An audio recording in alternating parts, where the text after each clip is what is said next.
या नहीं है, आज हम पहचान करेंगे। किन किन के अंदर कलयुग बैठा है वो पहचान करना। मेरे पास में एक ऐसा श्लोक है, ऐसी कसौटी है कि जिनके अंदर कलयुग है उनकी पहचान करा दी जाएगी। बोलिए वृंदावन बिहारी लाल की।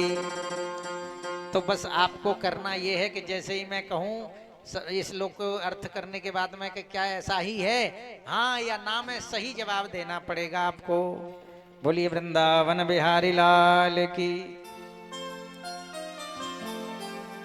धर्मः प्रव्रजितस्तपः प्रचलितम् सत्यं च दूरे गतम् पृथ्वी मंदफला नराः कपटिनः चित्तं च साढ्योर्जितम् राजानोऽर्थपराः न रक्षणपराः पुत्राः पितुर्द्वेषिणः साधु सीदति दुर्जनः प्रभवति प्राप्ते कलौ दुर्युगे।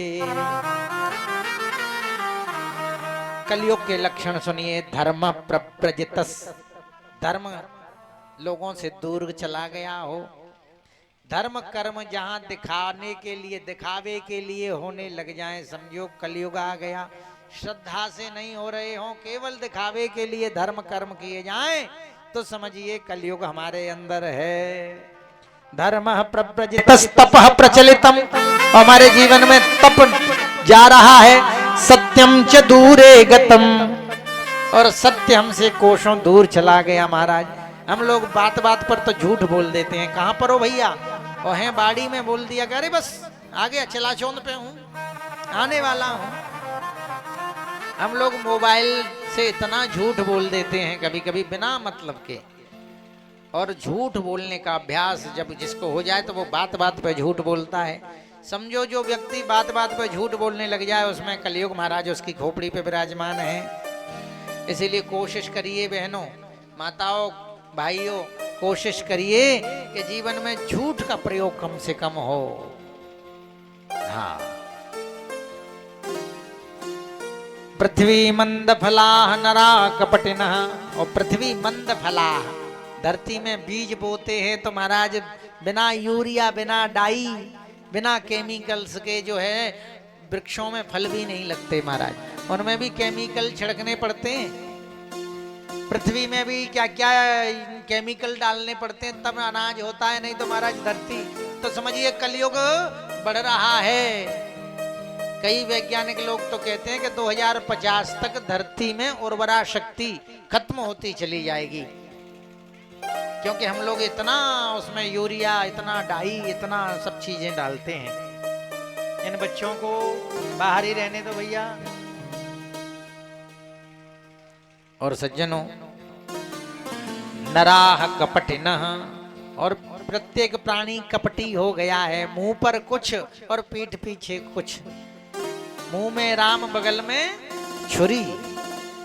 जिस व्यक्ति की ऐसी प्रकृति हो, समझना महाराज कलयुग का प्रभाव है। और चित्तम च साठ्योर्जितम, और चित्त में सठता है।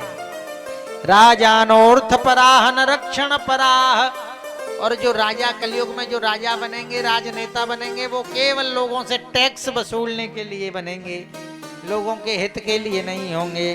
पुत्राः पितुर्द्वेषिणः, और पुत्र जो होंगे वो अपने भी पिता से, अपनी माता से द्वेष करने वाले होंगे।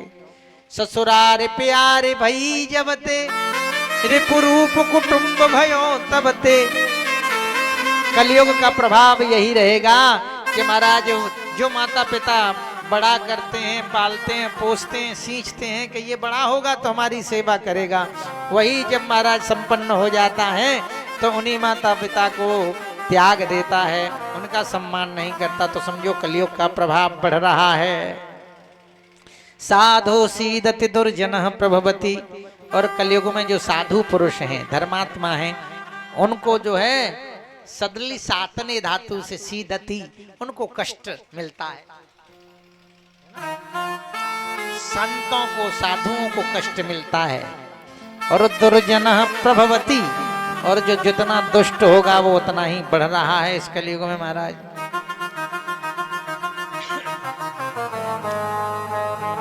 प्राप्ते कलौ दुर्युगे, कलयुग प्राप्त होते ही ये घटनाएं। तो बताइए माताओं, ये सही है कि नहीं है?